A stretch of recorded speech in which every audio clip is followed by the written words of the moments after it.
Bien, la clase pasada, que fue la del 23 de julio, empezamos a hablar de la gestión del riesgo, lo mismo que estaban viendo ustedes con el profesor Alberto. Lo que hice yo fue relacionar esa gestión de riesgos con una norma ISO que se llama 31001. Vamos a repasar súper rápido lo que hablamos la semana pasada respecto de los procesos, ¿cierto? Y cómo se califica la gestión de riesgos como un proceso. Tenemos ahí las definiciones, ¿cierto? ¿Qué es la definición de la norma ISO? Que es lo que decía Alberto también, la incertidumbre, no saber lo que va a suceder. En esta norma también tenemos definiciones de todos los elementos de esta gestión del riesgo, ¿ya?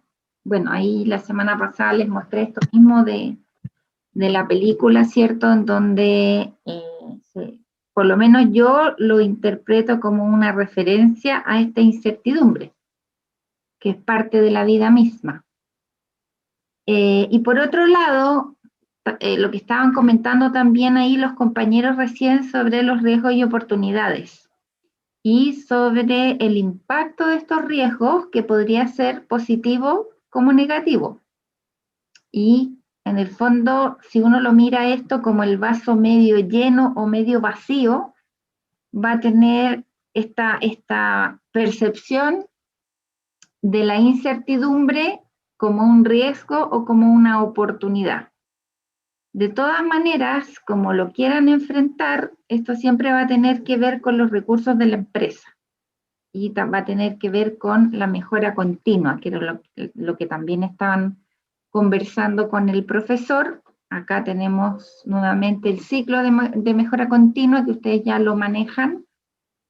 En este caso, este diagrama indica unos números que corresponden a las cláusulas de las normas ISO más comúnmente utilizadas para gestión de calidad, de seguridad y salud en el trabajo y de gestión ambiental.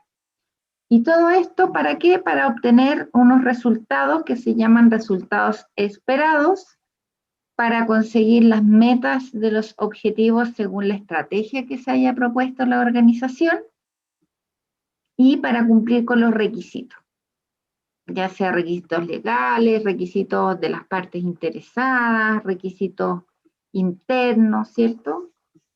Y todo eso en esta juguera que podríamos llamar como gestión de riesgos, para que finalmente nos dé estos resultados esperados.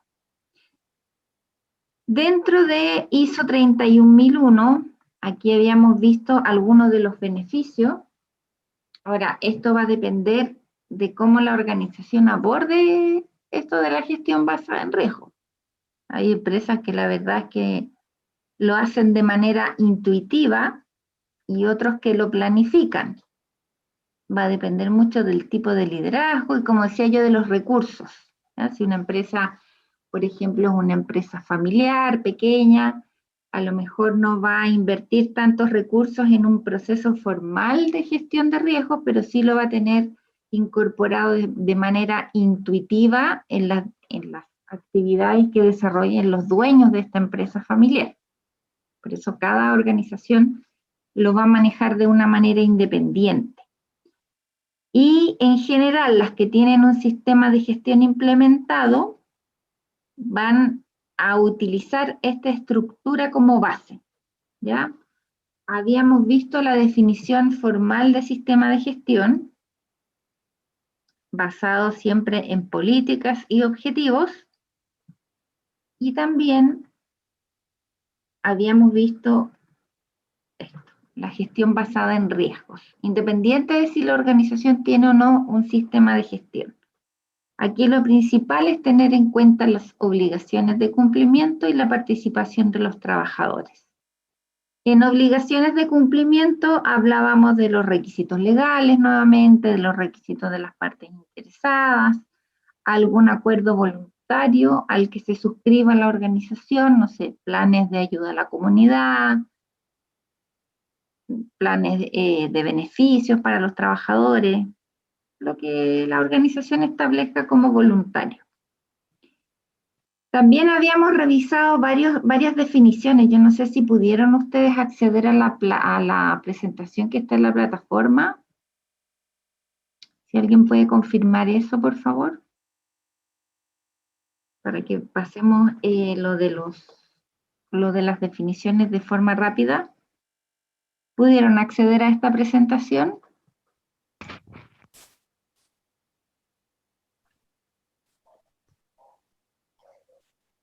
Sí, sí, se puede acceder a la presentación. ¿Sí? Sí. Ya. Bueno. En la presentación entonces van a tener ustedes las definiciones de riesgo, ¿cierto? Efecto de la incertidumbre, no sabemos lo que va a pasar. La definición de evento, lo que sucede para que el cambio se materialice. Consecuencia, el resultado de este evento que afecta a los objetivos. Ahora, esto también puede ser positivo o puede ser negativo, ¿eh? La consecuencia no siempre es negativa. Si el evento es que yo me gané la lotería, claramente la consecuencia va a ser positiva. La probabilidad, ¿qué probabilidad hay de que me gane la lotería? Bueno, depende de si juego o no juego a la lotería. Pero está siempre esta posibilidad de que algo ocurra o de que se presente el evento. El control es la medida que mantiene o modifica el riesgo y que básicamente es la gestión de riesgos, los controles. Acá teníamos un modelo, ¿no es cierto?, para el proceso general de gestión de riesgo, desde la entrada, pasando por el alcance, contexto, los criterios, hasta el seguimiento y la revisión. En el fondo, nuevamente, tenemos acá el ciclo de mejora continua, porque si nos damos cuenta en este seguimiento de que nuestra gestión de riesgos está siendo ineficaz, bueno, vamos a tener que implementar alguna acción adicional, algún cambio en los controles, meter más recursos, dependiendo de lo que se necesite. También teníamos acá un esquema para graficar respecto de las consecuencias, cómo nosotros podíamos trabajar en un área de impacto y en un nivel de impacto, una vez que este evento se materializa. Bueno, ahí lo de las causas habría que hacer algún análisis para ver por qué se materializó el riesgo. También habíamos visto que podíamos utilizar criterios de clasificación para que el riesgo esté segmentado en ciertos niveles y las acciones que tengamos que tomar vayan en función de estos niveles, porque no vamos a invertir a lo mejor el mismo esfuerzo en un riesgo de nivel bajo como si en un riesgo de nivel alto. También cuando miramos este tratamiento de riesgos como un proceso cíclico, al igual que el ciclo de la mejora continua, tenemos evaluaciones, decisiones que tomar y con eso seguir trabajando. Esto de si los riesgos son tolerables o no, también obedece a esta clasificación. Yo puedo decir los riesgos pueden ser altos, medios, bajos, o también puedo decir tolerables o no tolerables. Eso va a depender de la metodología que se utilice para evaluar el riesgo. Por último, tenemos distintas opciones para tratar los riesgos. Desde eliminar la fuente del riesgo, que ahí es un poco más difícil. En general, las fuentes de los riesgos no se pueden eliminar. A lo mejor puedo sustituir o hacer alguna intervención mayor, como por ejemplo cambiarme de rubro, ¿no es cierto? Pero en general lo que más se hace es compartir el riesgo, tratar de trabajar sobre las consecuencias, minimizar la consecuencia,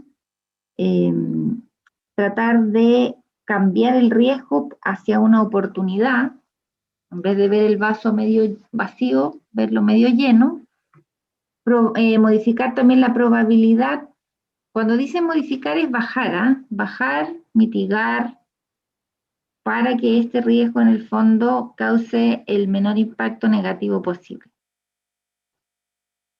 Y cuando podamos evitar el riesgo, que es muy similar a eliminar la fuente, puede incluso significar no abrir una nueva línea de negocios, no abrir una nueva línea de operación,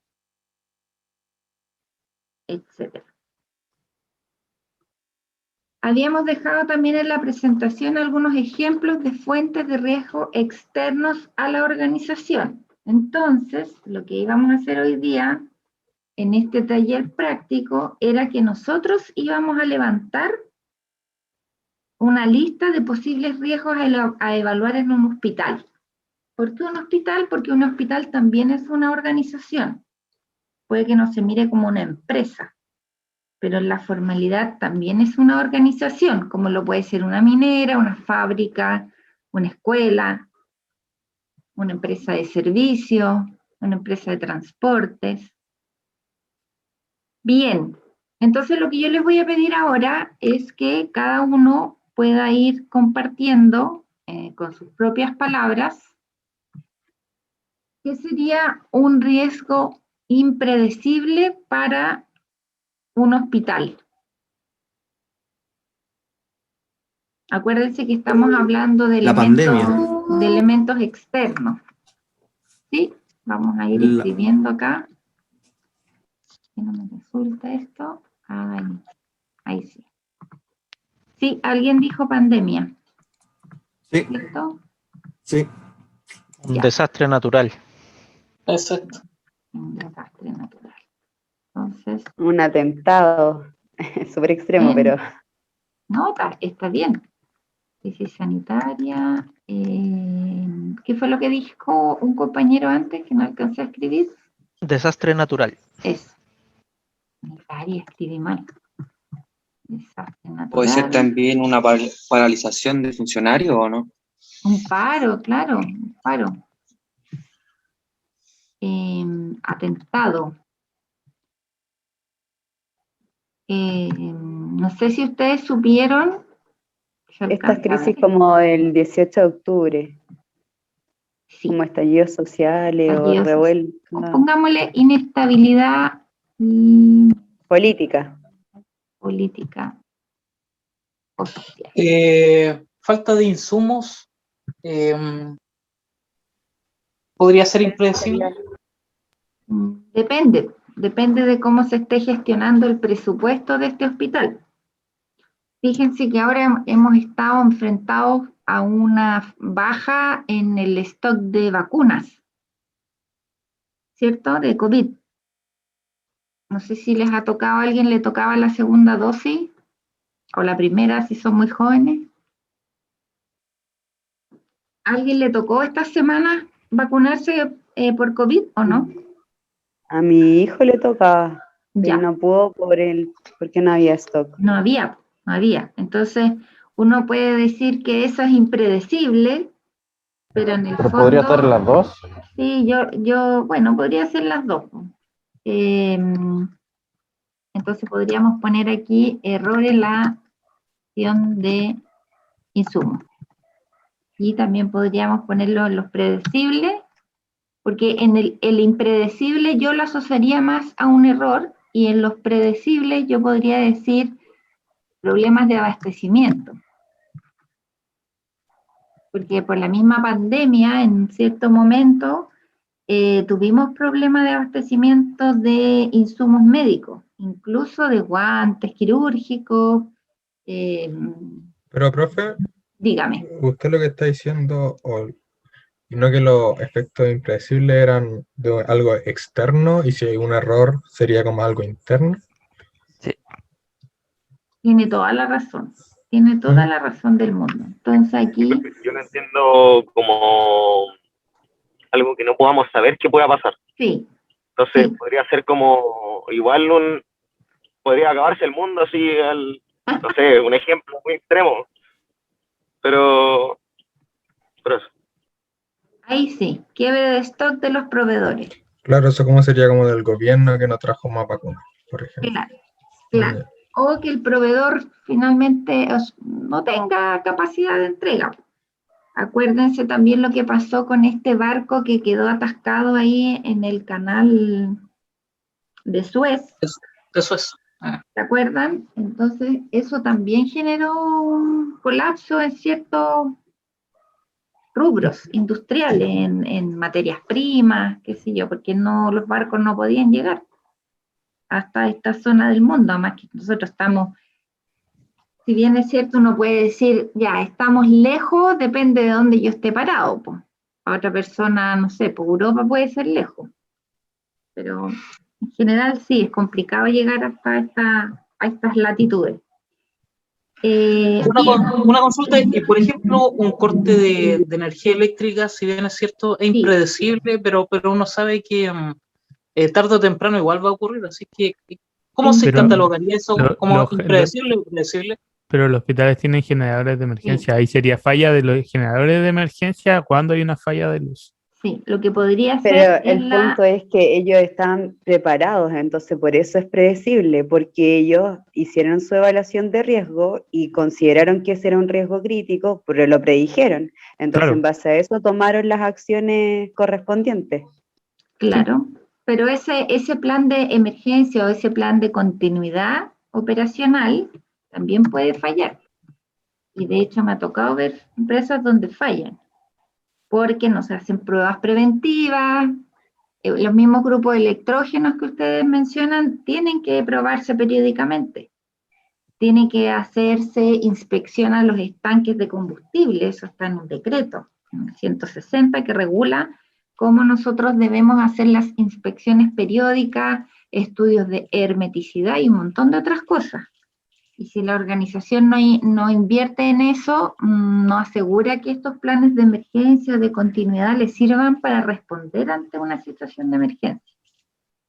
¿Ya? Lo mismo puede pasar con una red húmeda, con detectores de fuego, detectores de calor, rociadores, todo lo que tenga que ver con incendio, por ejemplo, si no hay un mantenimiento preventivo y permanente, eso también puede fallar.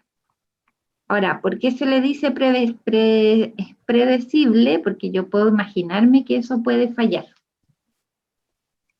Bien, en los impredecibles externos, yo quería decir algo sobre esto, atentado, que alguien mencionó atentado y uno puede decir, ay, como tanto, pero la verdad es que es súper acertado. Y a veces también no necesariamente puede ser un atentado intencional, sino que puede ser una emergencia, ¿no es cierto? Que puede ser como un desastre natural, como dice acá, que puede ser un sismo, un terremoto, un tsunami, pero también puede ser una emergencia de cualquier tipo. Yo no sé si se acuerdan de hace como 2 años, en el hospital de la Florida llegó una persona que no sé si intentó suicidarse o se contaminó con cianuro. ¿Se acuerdan o no? Que salió en las noticias. Yo como soy antigua y veo noticias. Bueno, sí. ¿Qué pasó ahí? Tuvieron que evacuar toda la urgencia del hospital. Porque ese tóxico es muy contaminante, bueno, además de riesgoso para la salud, y las personas que recibieron al paciente en el fondo no sabían tampoco con lo que estaban tratando. Piensen ustedes que acá en Chile son muy pocas las personas expertas en este tipo de emergencias. Algunas compañías de bomberos tienen expertos en este tipo de crisis, que ahí pasan de ser emergencia, pasan más que, podría decir yo, a crisis. En Concepción también creo que fue que explotó como un subterráneo, una cafetería en un hospital. Ah, sí, por acumulación de gas. ¿Cómo le llamaban? No era hospital alemán, tenía otro nombre. No me acuerdo, pero era alemán, que está allá en Conce. Y claro, hubo una falla ahí operacional en un mantenimiento que estaban haciendo, en unos trabajos, y una explosión y murió gente, y el experto en prevención de riesgos quedó preso. no sé si ya pudo salir, estaba en un juicio muy largo, muy terrible, porque en este tipo de cosas se corta el hilo por lo más delgado. Yo no digo que él sea inocente o que no haya tenido responsabilidad, pero ahí se combinaron un montón de elementos para que se materializara ese riesgo. Además que puso, digamos, en el fondo, aparte de poner en riesgo la vida de las personas, después de ese evento, como dice gestión de riesgos, el evento se materializó y eso generó un daño a la marca también. O sea, yo tengo varias personas conocidas y una familia amiga en Concepción, y ellos me decían que ellos siempre iban al médico ahí y después de eso ya no fueron más, porque no les daba seguridad. O sea, ellos pensaban que eso se podía volver a repetir. Ahora, ¿cuál es la probabilidad? Claramente es baja, pero eso sucede. Bien, en los predecibles, como decíamos, problemas de abastecimiento, fallas de planes de emergencia. Si yo digo Un riesgo biológico, profe, podría ser en los predecibles, ya que para el personal en este caso es un riesgo tratar personas con COVID, ya que uno igual se puede contagiar. ¿Eso podría caer en lo predecible? Claro, entonces, pero como ya sabemos que en el fondo la pandemia yo la pondría en los dos lugares, porque en un primer momento fue impredecible, como crisis sanitaria. Hoy día ya está instalada, o sea, ya es predecible y el hospital en este caso debiera tomar todos los resguardos para proteger a los trabajadores y también a los pacientes. Por eso Pero, profe, yo me refería al riesgo biológico en general, o sea, puede haber una persona con hepatitis o miles de cosas en general, además de la pandemia. Yo lo digo como, por ejemplo, en este caso. Ahí. ¿Así? Exacto, profe. Entonces acá lo ponemos SARS-CoV-2, que es el que causa la enfermedad coronavirus, y otros agentes biológicos. Perfecto, muy bien. Si yo hablo de la falta de mano de obra, ¿eso qué será? Porque eso es externo. Yo voy al mercado laboral a buscar trabajadores y no hay. ¿Eso qué será? ¿Predecible, impredecible? Yo creo que es impredecible, profesora. Yo justo trabajo en un hospital y es lo que está pasando ahora. Bien. Ha sido súper complicado contratar, yo creo que en cualquier área de las que tienen que ver trabajadores del hospital. Profe, y en ese caso, el tema de la mano de obra no calificada, por ejemplo. Sí, en ese caso el gobierno el año pasado hizo algunas concesiones y ¿se acuerdan cuando estuvo abierto el espacio riesgo? Ahí estuvieron trabajando personas que no se habían titulado, por ejemplo, de la carrera de enfermería, que les faltaba un semestre o un año y que tenían congeladas las carreras, por ejemplo. Se les llamó a todas esas personas y se les contrató. Ahí el Ministerio de Salud hizo la concesión, sacó una resolución y se les autorizó para trabajar. Pero eran trabajadores que no estaban directamente con pacientes COVID, sino que personas que tenían otro tipo de patología. Pero hubo que hacerlo así, porque en realidad lo que decían ustedes, no sé quién era la compañera que estaba comentando esto de la falta de personal. Yo, Bexabe. Sí, claro. Bien, muy bien. Profe, pero en todos lados hay falta de mano de obra de cualquier tipo. De hecho, yo trabajo en una empresa de montaje eléctrico y no hay personal, maestros de primera, segunda, ni auxiliares para hacer montaje. Está muy escasa la mano de obra. Sí, en esos rubros, construcción, telecomunicaciones, energía, está complicado porque hay muchas personas que sacaron el 10% y quieren quedarse en la casa un rato. Y con los bonos, de hecho, conozco harta gente que mucho en verdad no le conviene porque dice, ya, es que si trabajo me quedo sin Pierdo el bono y al final, claro, y con el bono ganan más que trabajando en algunos casos, Sí, pues cuando el sueldo mínimo, claro, y si además entonces, a mí me hacen el problema ahí es el descuento. sueldo. Sí. Entonces, problema. eso lo podemos poner aquí en los legales. Yo lo dejaría en los Bueno, en legales. realidad, hay de todo tipo de gente. Creo que la otra vez lo habíamos conversado. Sí. Que hay personas que en verdad sí no han podido encontrar trabajo por la pandemia y hay otros que se aprovechan de la situación y no quieren trabajar y nunca han trabajado en su vida tampoco. Entonces hay de todo en realidad siempre. Sí, hay de todo. Pero es verdad que el sueldo mínimo, en general acá en Chile, si bien es cierto, si lo comparamos con la región, nosotros estamos por sobre otros países como Perú, Ecuador, Bolivia, pero el costo de la vida acá también es mucho más caro. Y nosotros tenemos otros tipos de necesidades. Por ejemplo, desde la zona central hacia el sur, todas las casas tienen que calefaccionarse en invierno, o incluso si estamos bien en el extremo sur, todo el año hay que tener calefacción. Entonces, eso incrementa el costo de la vida, y si yo tengo un sueldo mínimo y tengo 3 hijos, a lo mejor no me va a alcanzar. Entonces, claro, a lo mejor es preferible no trabajar y recibir los beneficios del Estado. Pero bueno, ahí ya entramos a hablar de otro concepto que es el sueldo ético. Y no nos vamos a meter ahí, porque ya nos estamos pasando de la hora. Bien, en los posibles riesgos externos en el ámbito técnico, un ejemplo.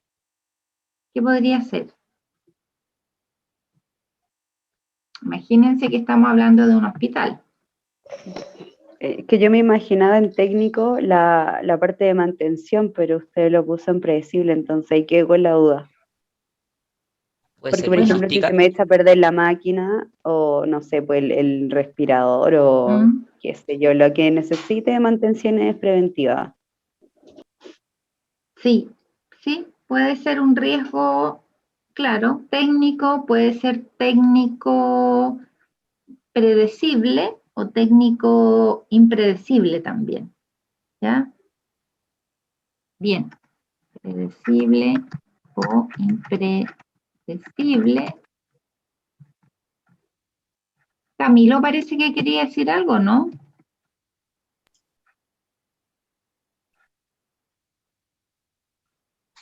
Profe, ¿y el tema del transporte? ¿Dónde podría entrar? ¿Podría entrar en el técnico? El transporte de personal, ¿De suministro material, puede ser? de suministro. Sí. También, sí. Teniendo en cuenta que eso un externo lo lleva al hospital, por ejemplo. Sí. Entonces, Asia y desde, porque sí. en Asia tenemos todo lo que son los insumos, ¿cierto? Desde los alimentos, los medicamentos, qué sé yo, las vías, todo lo que se utiliza en un hospital, la ropa, ¿no es cierto? Y desde el hospital que vendrían siendo los residuos. Y aquí también tenemos residuos biológicos. No solo, y los domiciliarios, por ejemplo, de los casinos o de los baños, ¿cierto? Los papeles del baño, pero también tenemos residuos biológicos que tienen que ser gestionados por empresas con una resolución sanitaria que los autorice. Bien, en los técnicos también podríamos hablar de las nuevas tecnologías que no estén al alcance del hospital, porque el hospital no tiene los recursos, por ejemplo. Aparece una nueva tecnología para ciertos tratamientos, ¿cierto? Pero el hospital no tiene el recurso y no lo puede implementar. Eso también podría ser un riesgo y también podría ser una oportunidad, ya en el sentido de que la dirección del hospital haga una evaluación y digan, ¿saben qué? Si nosotros tomamos esta nueva tecnología como una oportunidad y hacen una evaluación de proyectos, podrían determinar, digamos, un plazo para el retorno de la inversión. Y se podrían dar cuenta que a lo mejor es más rentable implementar esta nueva tecnología que seguir trabajando como se está haciendo hasta ahora. Profe, en este caso estamos Bien. tomando hospital como un ente general, sin separar el tema de que sea público o privado, ¿cierto? Sí, sí, bueno, es que en el caso de los públicos es más complejo porque en el fondo ellos se rigen por el Estado y esto es una maquinaria muy grande. Hacer un cambio en un proceso de un hospital estamos hablando de palabras mayores, en cambio que en los hospitales privados, en las clínicas, los procesos son mucho más rápidos, porque hay programas de inversión. O sea, a los dueños de las clínicas les interesa invertir y que las clínicas crezcan y que cada vez haya más gente enferma. Uy, qué pela ahora. Pero es un negocio, po. Para ellos es un negocio, entonces mientras más gente ingrese, mejor. Y más gente se hospitalice o se opere o qué sé yo. Bueno, por último, como legales estábamos viendo lo del sueldo mínimo, ¿no es cierto?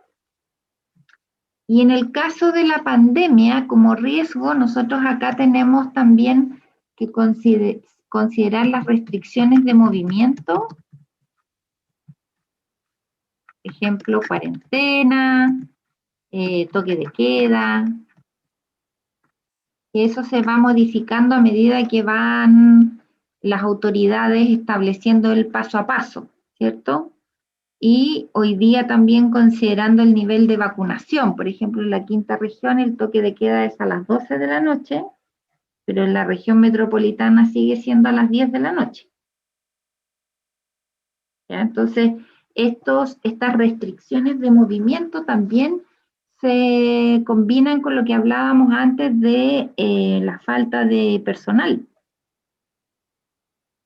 Porque a lo mejor a mí, para yo poder respetar un toque de queda, me van a alargar el turno, ¿cierto? Y voy a tener que trabajar 12 horas y no voy a querer trabajar 12 horas. O no voy a poder, porque tengo hijos pequeños, no tengo quien me los cuide. Mi mamá trabaja en un hospital y a ella le cambiaron, antes era 2x2, y le cambiaron a turno largo. Y tenía que quedarse 24 horas y le daban el libre al siguiente. Entonces sí se reestructuró en todas partes, también allá donde yo trabajo, los turnos de la gente de mañana y tarde en la parte de aseo también. Todo flexible a lo que es el toque de queda. Así es. Toque de queda es, por ejemplo, las empresas que tienen turno de noche tuvieron que alargar los turnos de noche, igual que los hospitales.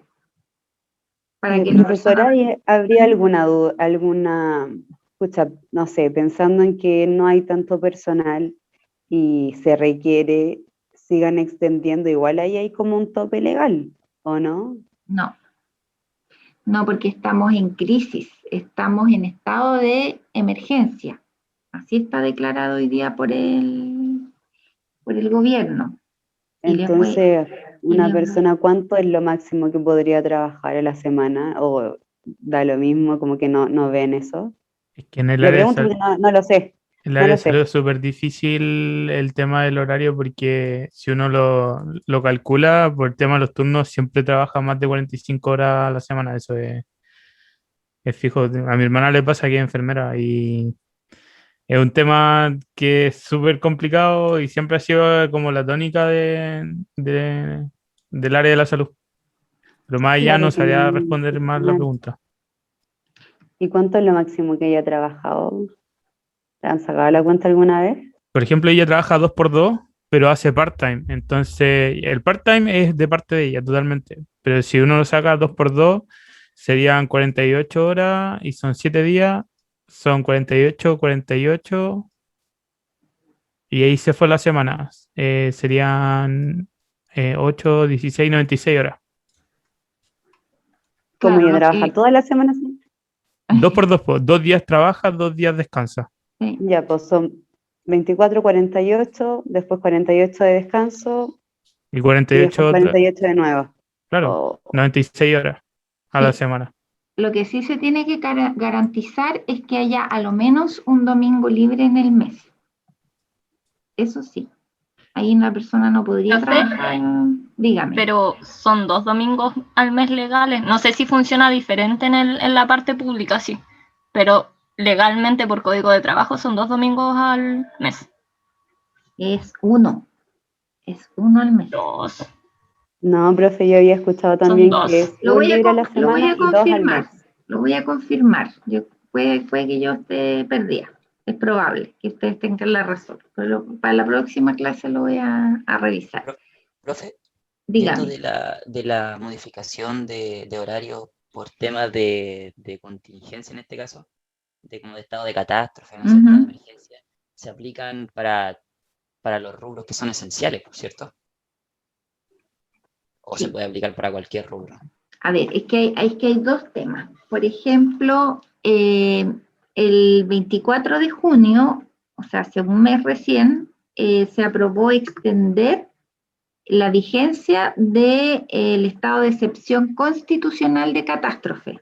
Dice así, estado de excepción constitucional de catástrofe por calamidad pública. Y esto se extendió hasta el 30 de septiembre del 2021. O sea, todas las personas que habían firmado un anexo de contrato de trabajo por modificación de jornada laboral, incluyendo el teletrabajo, se les tiene que renovar hasta el 30 de septiembre, ¿ya? Ahora, para el personal de la salud, lo que se hace, y en general para todas las empresas que sean de primera necesidad, lo que se hace es pedir una autorización a la Dirección del Trabajo para lo que se llama, son permisos especiales. Es lo que normalmente antes se hacía en la minería. Lo que pasa es que a la minería no se le declaró para todos los cargos como de primera necesidad. ¿Se acuerdan que había ahí una controversia porque había mucha gente que ya no podía trabajar, que no estaban permitiendo los vuelos a Calama, al norte en general, ¿ya? ¿El sindicato puede ser un riesgo legal? Pregunta Gustavo. Buena pregunta. Ya vamos a retomar lo del sindicato. Pero sobre el horario de trabajo, eso queda a consideración de la Dirección del Trabajo. Si es una empresa, se me fue el nombre, esencial, alimentos, salud, cierto transporte, pueden pedir autorizaciones especiales. Pero sin embargo tienen que respetar el mínimo, lo que decíamos de los días domingos. Voy a confirmar cuántos domingos al mes son, ¿ya? Y lo otro es que... ¿Eso también conlleva un aumento de sueldo también, en el caso de las personas que tengan que trabajar más horas? Claro, porque se les calcula en función de las horas trabajadas. Y ahí ya, lo malo es que ya no, en algunos casos no serían horas extra que se pagan con un recargo, sino que pasarían a ser parte de la jornada normal, como sucede en el teletrabajo. Yo voy a poner aquí si aplica para hospitales, porque estamos haciendo un caso de hospitales, ¿cierto? En general, yo no puedo atender a alguien en el hospital si estoy en mi casa en teletrabajo, pero, por ejemplo, hay roles dentro de los hospitales como las asistentes sociales, las personas administrativas que sí podrían estar en teletrabajo. Y eso tiene que ver también con las normas legales que se vayan actualizando durante la pandemia. Aquí también tenemos todas las circulares, oficios y todo lo que en general, entre otras, que se emiten durante crisis sanitaria.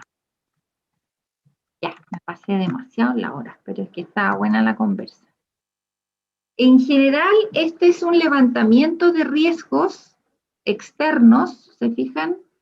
Da lo mismo si yo le pongo impredecible, predecible, técnico, legal. Lo importante es que nosotros hagamos este levantamiento para poder abordar la gestión del riesgo con la metodología que la empresa o la organización establezca para este proceso. Y si de esto yo puedo además sacar oportunidades, bueno, mejor. Eso sería lo ideal.